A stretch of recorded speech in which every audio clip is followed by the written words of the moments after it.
My name is Walter Doyle. I'm 71 years old, and until 8 months ago, my own son-in-law stood in my daughter's dining room and told my granddaughter that Grandpa doesn't really understand money anymore. He said it kindly. He said it the way you'd explain that the dog can't come on the plane. Gently. Patiently. Like it was a fact of nature and not a lie he'd been building for 2 years. I didn't argue with him that night. I just picked up my fork and finished my green beans. But I want you to understand something before I tell you the rest of this. I spent 38 years as a forensic accountant. Not a bookkeeper. Not a tax guy who does your 1040 in April and disappears.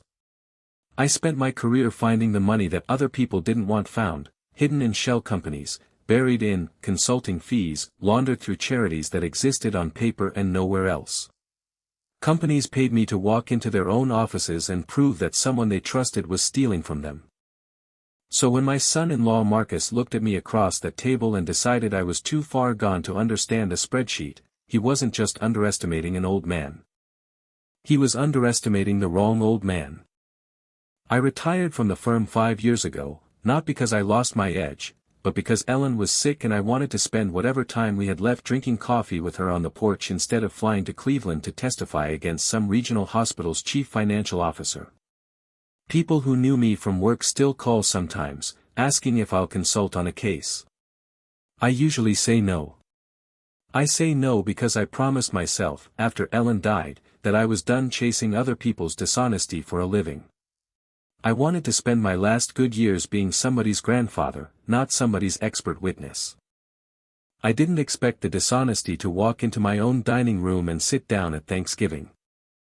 6 years earlier. My wife Ellen died on a Tuesday in March, and she left behind exactly one instruction that mattered more to me than anything else in her will. She'd set up a trust, the Ellen Doyle Medical Trust, for our granddaughter Josie. Josie was 10 years old when Ellen wrote that trust, already living with a kidney condition that the doctor said, gently, would probably get worse before it got better. Ellen didn't want to leave that burden sitting on our daughter Renee's shoulders alone. She wanted a fund that existed only for Josie. Dialysis costs. Specialist visits. And, someday, if it came to that, a transplant. Ellen named 2 trustees. Me. And Marcus. I want to be honest with you, I never loved that decision. Marcus married my daughter Renee 9 years ago, and from the very first dinner, he had a way of talking about money that made my old instincts itch. He didn't talk about saving. He talked about positioning. He didn't talk about a paycheck. He talked about leverage. He ran a chain of 3 fitness studios that always seemed to be one grand opening away from finally turning a profit. Ellen liked him anyway. She said he made Renee laugh again after a hard breakup, and that counted for more than a gut feeling from a suspicious old auditor. So she put his name next to mine on that trust, hoping 2 signatures would keep everyone honest. For 4 years, it did. I remember the day we signed the trust paperwork at Ted Ferris's office. Marcus showed up 15 minutes early, wearing a suit for a meeting that didn't require one, and shook Ted's hand like he was closing a business deal instead of agreeing to protect a 10-year-old's medical future. I remember thinking, uncharitably, that a man doesn't dress up for his mother-in-law's estate planning unless some part of him is already thinking about what he's agreeing to manage. Ellen would have told me I was being a suspicious old man for thinking that. Maybe I was. I've replayed that morning in my head more times than I'd like to admit since, wondering if the whole story was sitting right there in front of me, in a pressed collar and cufflinks, for years before I let myself see it. Josie's condition, a progressive kidney disease she was diagnosed with at 8, meant the trust wasn't some abstract inheritance sitting untouched in an account. It was active from the beginning. Co-pays. Specialist consultations 2 hours away in the city. A nutritionist who understood renal diets. None of it was dramatic on its own.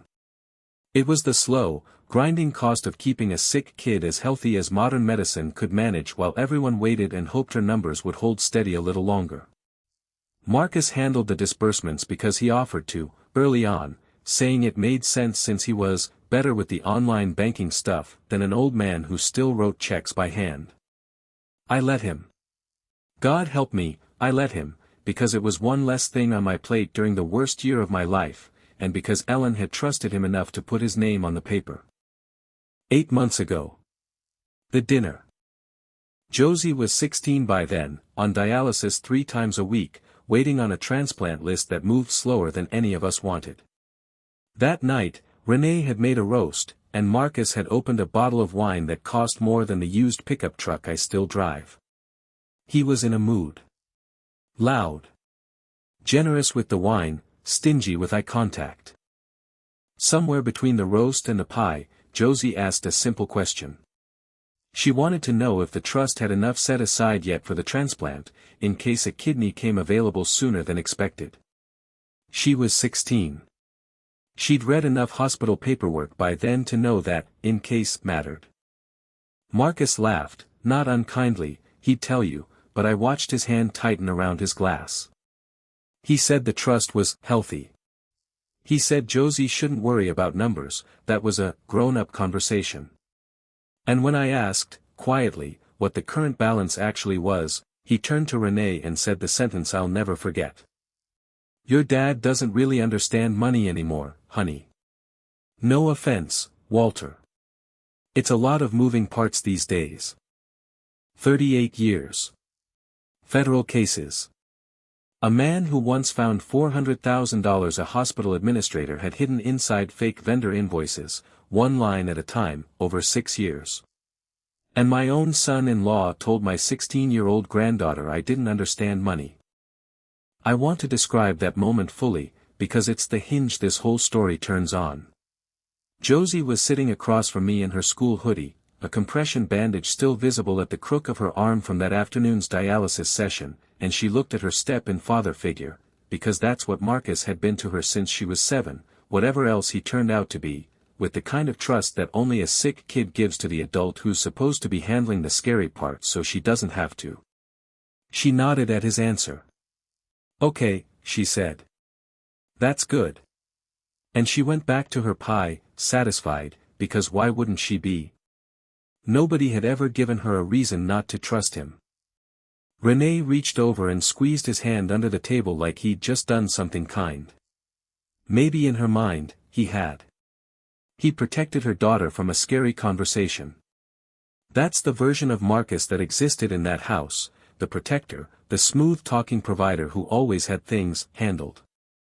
I watched my daughter look at her husband with something close to pride, and I understood, sitting there, that whatever I was about to do, I couldn't do it carelessly.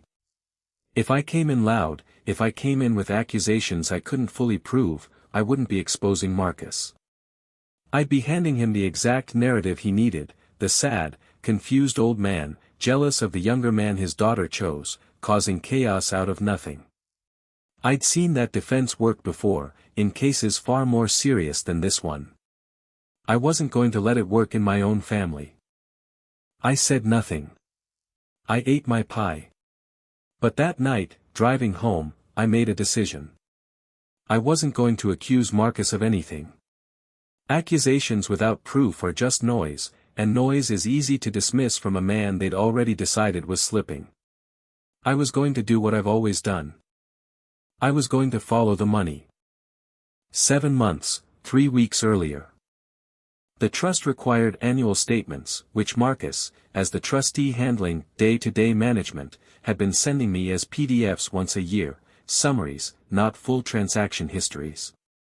I'd signed off on them without much scrutiny, because I trusted Ellen's judgment more than my own suspicion. That was my mistake, and I'll own it. Trust is expensive when you don't verify it. So I called the bank directly. Not Marcus. The bank.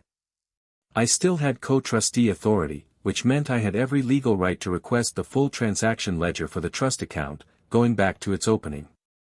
It took 2 weeks and one very patient branch manager named Priya to get me a complete record. What came in that envelope didn't look like theft at first.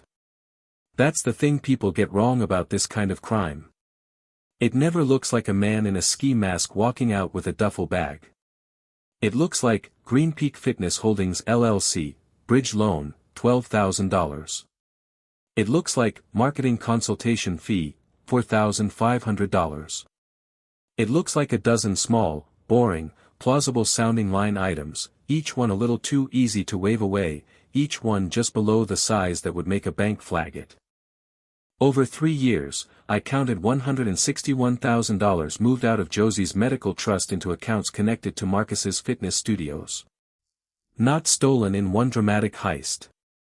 Bled out, slowly, like he was performing a transfusion in the wrong direction. I sat at my kitchen table that night with the ledger spread out in front of me, and for the first time since Ellen died, I cried. Not because of the money. Because I understood, finally, why the transplant fund always seemed a little short. Why Marcus always had a reason it wasn't quite time yet to move Josie further up whatever waitlist tier extra funds could help with. Why he'd started, very casually, floating the idea that maybe I should step back from the trust, given everything, and let him streamline things. I went back through 4 years of statements twice more that week, the way I used to double-check every finding before I'd ever put my name on a report that could end someone's career. I built a simple spreadsheet, nothing fancy, the same format I'd used since 1994, with columns for date, amount, payee, and category. I color-coded the withdrawals that connected to Green Peak in red. By the time I was done, there was more red on that page than black.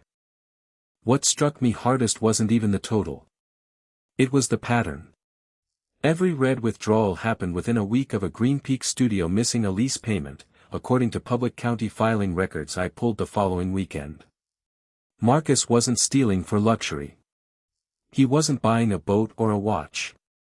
He was using his 6 stepdaughters' medical trust as an emergency line of credit to keep 3 struggling gyms limping along, one quiet transfer at a time, telling himself, I have to assume, that he'd pay it all back once the studios turned a corner they never actually turned. That distinction mattered to me, and it still does. It doesn't make what he did less serious. If anything, it made it more dangerous, because a man convinced he's borrowing, not stealing, has no natural stopping point. He doesn't feel like a thief, so he doesn't act like one is supposed to act, cautious, minimal, quick to cover his tracks. He just keeps going, certain that next quarter will be the one where he makes it all whole again, right up until there's a 16-year-old girl asking if there's enough money for her transplant and the honest answer is no, there isn't, because you spent it keeping a treadmill showroom's lights on. He wasn't calling me forgetful because he thought I was losing my mind. He was calling me forgetful because he needed me to stop looking. 6 months earlier. I want to tell you about my daughter Renee here, because this isn't a simple story, and she isn't a simple character. Renee is not a villain in this. Renee is a woman who married a man who slowly, patiently, over 9 years, made himself the only voice in every financial room. She didn't see the ledger because she never asked to see the ledger. Marcus handled that stuff, the way he handled the car insurance and the mortgage refinance, and somewhere along the way, asking questions about money had started to feel, in that house, like picking a fight. I don't blame her. But I need you to understand that for a long time, she was the second character in this story, the one who looks away not because she doesn't love her daughter, but because she's been taught, gently and repeatedly, that looking away is easier. I remember one conversation with Renee during this stretch that I've turned over in my mind 100 times since. We were at Josie's dialysis clinic together, waiting in those uncomfortable plastic chairs while a machine did the work Josie's own kidneys couldn't. I asked, as casually as I could manage, whether she and Marcus had ever talked about how much longer the trust could realistically cover everything at the current rate. Renee laughed, a little embarrassed, and said, honestly, Dad, I have no idea. Marcus says we're fine. I trust him with that stuff. It's not really my thing. She wasn't lying to me. She genuinely believed it. And some small, tired part of me wanted to just tell her everything right then, in that clinic, surrounded by beeping machines and other families' quiet worry. I didn't. Not because I doubted her love for her daughter, I never doubted that for 1 second, but because I knew Renee well enough to know that if I handed her a half-finished accusation with no proof behind it, Marcus would spend the next 6 months rebuilding the exact trust one was trying to break, and I might never get another clean look at that ledger again. She would become the loyal one. But not yet. Not in this part of the story. Instead, the person who helped me first was Deb. Deb Alvarez had been Ellen's hospice nurse in her final months, and somewhere in those long nights, she and I had become something like friends, the kind of friendship built entirely out of 2 a.m. coffee in a hospital cafeteria. Deb worked in nephrology now, at the same clinic managing Josie's dialysis. She was the one who mentioned, almost in passing, that a transplant coordinator had reached out about financial readiness paperwork that never got fully filed on the trust's end. She wasn't accusing anyone. She was just a nurse noticing a paperwork gap that was costing her patient time. That gap was the second piece of proof I needed. Marcus hadn't just been draining the fund. He'd been slow-walking the paperwork that would have exposed how little was actually left in it. If you have been listening for a while, drop your thoughts in the comments. Hit the like button while you're at it, and be sure you're subscribed. 5 months earlier. I did not go to Renee first. I know some of you would have. I understand the instinct. But I've spent my whole career watching what happens when you confront someone before your case is airtight. They don't confess, they clean up. Documents get reorganized. Accounts get closed and reopened under new names. A man who has already moved $161,000 in small, deniable pieces knows exactly how to move the rest before anyone can stop him. So I hired a forensic accountant. Not a friend calling in a favor, a real, independent professional named Harold Kessler, a man 20 years younger than me who I'd mentored back when he was fresh out of his CPA exam. I paid him out of my own pocket, not the trust's, because I didn't want a single dollar of this investigation traceable back to an account Marcus had access to. Harold spent 3 months building a full forensic trail, bank records, LLC filings, the works. He connected each withdrawal to a specific business expense at Green Peak Fitness Holdings. Payroll during a slow quarter. A lease payment on a studio that had already quietly closed. A consulting fee paid to a company that, when Harold pulled the registration, turned out to be owned by Marcus's college roommate, who, as far as Harold could tell, had never done a single hour of consulting for anyone. While Harold worked, I did something else. I quietly petitioned the county probate court, the same court that had approved the original trust, for what's called an accounting order. It's a legal mechanism that requires a trustee to formally account for every transaction to the court and to the co-trustee, under penalty of perjury. Most people never need to know this exists. I'd used it professionally a dozen times in my career, against far more sophisticated criminals than my son-in-law. Filing it didn't accuse Marcus of anything publicly. It simply required him, by law, to show his work. Harold's report, when it was finally finished, ran to 41 pages. He'd traced not just the withdrawals but the deposits on the other end, matching timestamps between a transfer out of Josie's trust and a same-week payment into Green Peak's payroll account down to the dollar, more than a dozen times over 3 years. He'd pulled the LLC filing for Ridgeline Consulting Group, the company that had received 4 separate consulting fee payments totaling $22,000, and found it had been registered 11 months before its first invoice, by a man named Chris Buell, Marcus's roommate from his freshman year at Ohio State, according to a decade-old university newspaper photo Harold found in an archived homecoming article, the two of them grinning in matching fraternity shirts. Ridgeline Consulting had no website, no other clients Harold could find in any public record, and a business address that turned out to be a UPS mailbox store 2 towns over from Green Peak's headquarters. I sat with that report for 3 full days before I did anything else. Not because I doubted it, Harold's work had never once been wrong in 20 years, and this was some of the cleanest documentation I'd ever seen him produce. I sat with it because once I acted on it, there was no version of my family that would look the same afterward, no matter how carefully I handled the next steps. I thought about Ellen a lot during those 3 days. I thought about what she'd want me to do with the trust she'd built with her own hands in the last year of her life, specifically so that no one, not even someone she'd welcomed into the family, could ever leave her granddaughter without options. I filed it on a Thursday in October. I told no one. Not Renee. Not Josie. Not even Deb. 3 weeks earlier. This is where Marcus made his mistake, and to be fair to him, it wasn't a foolish one, it was the same mistake almost every person in his position makes. He panicked, quietly, and he panicked in exactly the wrong direction. Instead of getting a lawyer and coming clean, Marcus started talking, gently and often, about my cognitive changes. He mentioned it to Renee at dinner. He mentioned it to Josie's transplant coordinator, framing it as a concern, a caring son-in-law worried about an aging father-in-law's judgment. He requested, through his own attorney, a formal capacity evaluation, the legal first step toward having a co-trustee removed from a trust on grounds of incompetence. He wasn't trying to steal more money from me. He was trying to remove the only other person with legal authority to ask where the money had gone.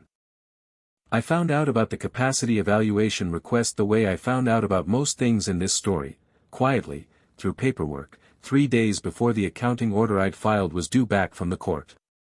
Renee called me, upset, trying to explain that Marcus just wanted to be careful, that nobody was accusing me of anything, that maybe it would be easier if I just did the evaluation so everyone could move past this.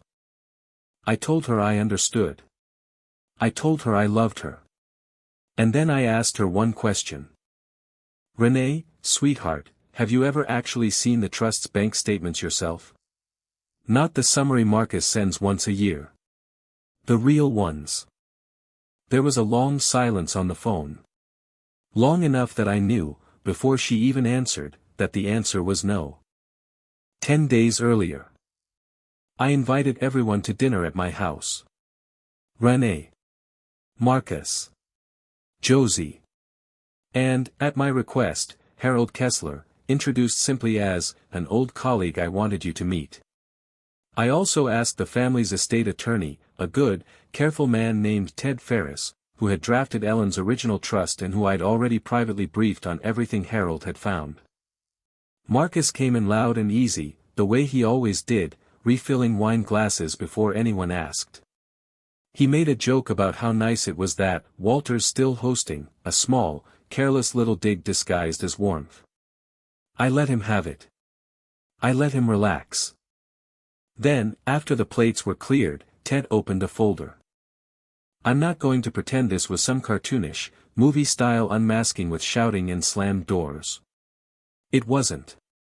It was quiet. Ted simply began reading, in the calm, dry voice of a lawyer reciting facts, the findings of the accounting Marcus had been legally required to produce for the court, cross-referenced, item by item, against Harold's independent forensic trail. Every withdrawal. Every LLC. The college roommate's consulting fee. The lease payment on a studio that had closed 8 months before the payment was made. Marcus's face did something I'd only seen a handful of times in 38 years of doing this work, the specific collapse of a man who has spent so long controlling a narrative that he genuinely forgot other people could read the same documents he could. He tried, for maybe the first 30 seconds, to reach for the old script. He said something about how these things always look worse out of context, how running 3 small businesses meant cash flow gets creative sometimes, how he'd always intended to true it all up before anyone needed to know. Ted, to his credit, simply let him talk. In my experience, guilty men rarely need much encouragement to keep explaining themselves, the explanations just get worse the longer they run, and Marcus's did. Somewhere around his third attempt to describe the Ridgeline Consulting payments as a legitimate business relationship, even Renee, who up to that point had been sitting frozen with her hand over her mouth, quietly said his roommate's name out loud, like she suddenly remembered exactly who Chris Buell was and exactly what he did for a living, which, as far as any of us could tell, was nothing at all. Renee didn't yell. She went very, very still, and then she picked up the printed ledger with her own hands and started reading it herself, line by line, the way she should have been able to 2 years earlier if anyone had shown her how. Josie was upstairs during that part. I want to be clear about that. 16 or not, some conversations a kid shouldn't have to sit through, no matter how much the story is about protecting her. I told her afterward, gently, in my own words, without the ugliest details. What happened next? Marcus didn't go to prison. I know some of you watching will feel that's not enough, and I understand that feeling. But the legal reality of trust misappropriation, when the offender agrees to full restitution before criminal charges are formally pursued, often ends in exactly what happened here, a court-supervised restitution agreement. Marcus was removed as trustee immediately, by court order, the same week. He agreed, under the threat of a criminal referral that Ted was fully prepared to file, to liquidate his ownership stake in Green Peak Fitness Holdings and repay the full amount to Josie's trust, with interest, over 18 months. He's paid every installment on time so far. I check. Renee separated from him 3 months later. Not because of the money alone, because once she finally saw the whole picture, she saw all the smaller things too. The way questions about finances had quietly become arguments. The way grown-up conversations had always, conveniently, excluded her. She's in therapy now. So is Josie. So, believe it or not, am I. 38 years of finding other people's secrets doesn't prepare you for finding your own families. I want to tell you about the weeks right after that dinner too, because the messy middle is usually the part these stories skip over, and I don't think that's honest. Renee didn't leave Marcus that night, or that week, or even that month. She spent almost 6 weeks in a kind of numb holding pattern, still living in the same house, still cooking dinner most nights, while Ted's office and Marcus's newly hired defense attorney worked out the terms of the restitution agreement. I watched my daughter go through something during those 6 weeks that looked, from the outside, almost like grief, because in a way, it was. She wasn't just losing a marriage. She was losing the version of her life she'd built her whole identity around, the wife of a confident, capable man who always had things handled. Finding out that confidence had been paying for itself with her daughter's medical fund meant relearning who she actually was, underneath 9 years of leaning on someone else's certainty. I didn't push her to leave faster than she was ready to. I'd learned enough by then to know that whatever came next had to be her decision, made in her own time, or it wouldn't hold. What I did instead was show up. I drove Josie to dialysis twice a week during those 6 weeks so Renee could go to her own therapy appointments without having to explain to anyone where she was going. I sat with Renee at her kitchen table more than once while she went through old joint bank statements herself for the first time in her marriage, teaching herself, slowly, the same skill I'd spent a career mastering, how to read what numbers are actually saying instead of what you've been told they say. Josie got her transplant 5 months ago. A match came through the regular waitlist, not because of any extra money, as it happens, but the fully restored trust meant that when it did come through, there was no hesitation, no scramble, no gap in coverage. She's doing well. She still makes fun of me for keeping paper bank statements instead of using an app. Marcus reached out to me once, about 2 months after everything settled, and asked if I could ever forgive him. I told him the truth. I told him I'm not in the business of forgiveness, that's between him and Renee, him and Josie, him and whatever version of himself he wants to become. But I told him one more thing, and I meant every word of it. I told him he was right about one thing, that night at dinner 2 years ago. I really didn't understand money the way I used to. I understood it better. People sometimes ask me, now that the whole thing is settled, whether I regret how long I waited before I said anything, 5 months of silence, of forensic accountants and probate filings and quiet phone calls, while I sat across the dinner table from the man who was doing it, saying nothing, smiling when he made his little jokes about my memory. I understand the question. There's a part of all of us that wants justice to be immediate, loud, cathartic, a single perfect sentence delivered at exactly the right moment that ends everything cleanly. That's not how real accountability works, in my experience, and it's certainly not how 38 years of forensic work ever worked. Real accountability is slow. It's boring. It's 4 years of bank statements read twice over at a kitchen table by a tired old man with reading glasses, because the truth doesn't care how patient you are, it only cares whether you actually go looking for it. I think about Ellen a lot, especially on the days I drive Josie to her follow-up appointments and watch her laugh at something on her phone in the passenger seat, kidney numbers steady, color back in her face in a way it hadn't been in years. Ellen built that trust because she understood something about our family that I hadn't fully let myself see yet, that love doesn't automatically come with honesty attached, and that sometimes the people closest to us need the most careful watching, not because we don't love them, but precisely because we do, and loving someone blindly is its own kind of risk. She'd have hated what Marcus did. But I don't think she'd have been surprised that it took an old man with a spreadsheet and a lot of patience to finally catch it. Renee is doing well these days. Better than well, most weeks. She started taking a personal finance class at the community college last spring, something small and a little funny to watch, my 51-year-old daughter coming home with homework, but she says it's the first time in her adult life she's felt like she actually understands her own money instead of just trusting someone else's version of it. She still calls Marcus's name sometimes and catches herself, the way you do after 9 years, but she's building something that's entirely hers now, and I've never been prouder of her. As for me, I still keep my ledgers the old-fashioned way, one careful line at a time, because it turns out that habit was never really about the numbers. It was about paying close enough attention that the people you love can never quietly disappear on your watch. If you enjoyed this story, hit that like button, subscribe, and drop a comment below. Let me know where you're watching from. Thank you for being a part of Revenge Confirmed.